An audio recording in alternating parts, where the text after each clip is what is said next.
Pendant cette visite, Sa Majesté Mohamed VI et le président Alassane Ouattara ont eu des entretiens en tête-à-tête et élargis au cours desquels ils ont exprimé leur vue sur des questions nationales, bilatérales, régionales et internationales dans une atmosphère empreinte de cordialité et de compréhension parfaite.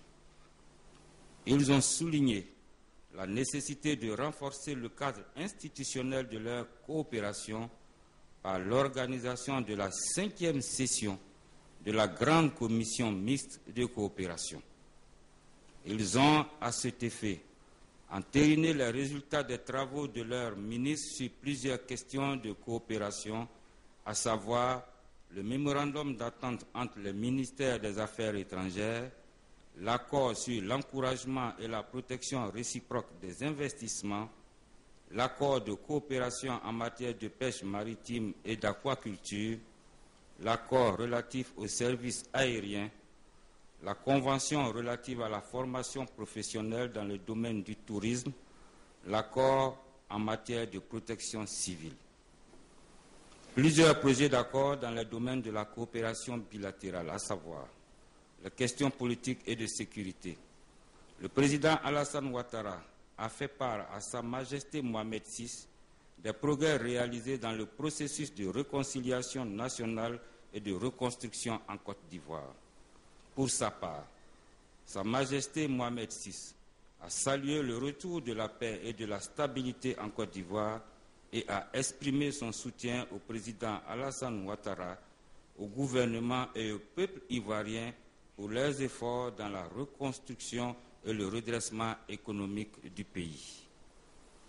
Concernant la question du Sahara marocain, le roi Mohamed VI et son Excellence le président Alassane Ouattara ont souligné que la persistance de ce conflit constitue une menace potentielle pour l'intégrité nationale et la sécurité des États de la région et une entrave sérieuse au développement d'une intégration régionale conforme aux aspirations des peuples africains. À ce niveau, le président Alassane Ouattara a réaffirmé la position constante de la Côte d'Ivoire et souligné que l'initiative marocaine d'une large autonomie au Sahara constitue une solution idoine pour le règlement définitif de ce conflit. Au plan de la sécurité, Sa Majesté Mohamed VI et le président Alassane Ouattara ont réaffirmé que le développement et le progrès ne peuvent être atteints sans la stabilité intérieure et sous-régionale. Ils ont reconnu la nécessité d'une coopération policière plus accrue pour lutter contre les nouvelles formes de criminalité, notamment le terrorisme, la cybercriminalité et la piraterie maritime.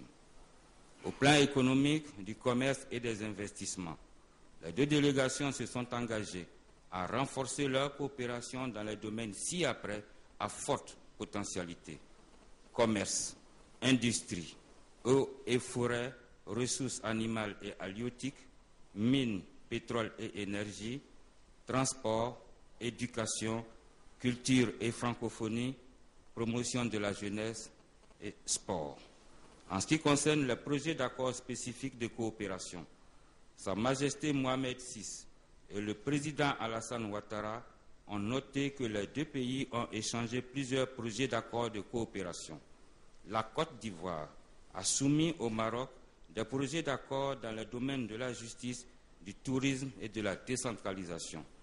Le Maroc a soumis à la Côte d'Ivoire des projets d'accords de coopération dans le domaine des ports et du transport maritime, de la coopération industrielle, de la gestion et du développement intégré des ressources en eau dans les zones humides du littoral. Tous ces projets d'accord devront être examinés et harmonisés d'accord parties au cours de la prochaine session de la Grande Commission mixte de coopération qui se tiendra à Abidjan très prochainement. Coopération régionale et internationale. Sa Majesté Mohamed VI et le président Alassane Ouattara se sont réjouis du rôle positif joué par la CEDEAO dans le règlement des conflits dans la sous-région ouest africaine. Sa Majesté Mohamed VI s'est félicité du rôle exceptionnel et déterminant que son Excellence M. Alassane Ouattara, président de la République de Côte d'Ivoire, continue de jouer en sa qualité de président en exercice de la CEDEAO dans la résolution des conflits sous-régionaux et la féliciter pour sa réélection à la présidence de cette institution.